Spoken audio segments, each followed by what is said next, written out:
In today's video, I'm going to teach you how to add items. Zoho Books.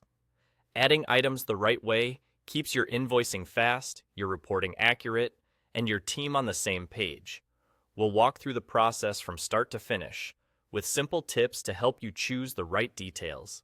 Start by opening Zoho Books and heading to your dashboard.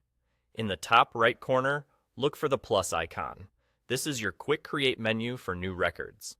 Click that plus icon, and from the list that appears, select Item.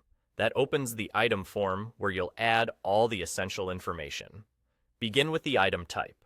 Choose Goods if it's a physical product you sell, and Service if it's something like consulting, installation, or any non-tangible offering.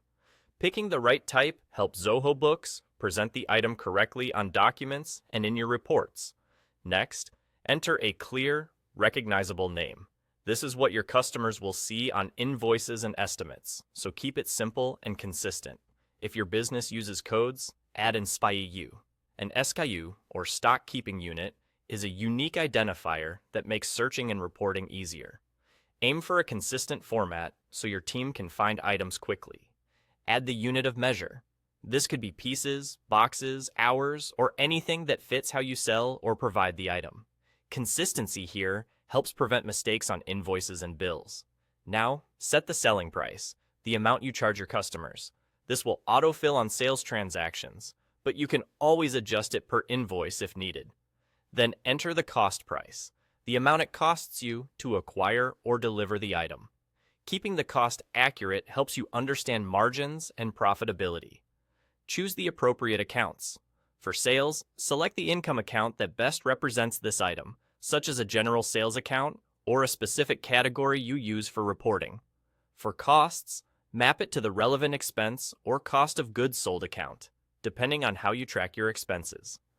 Getting these accounts right ensures your financial statements reflect your activity accurately.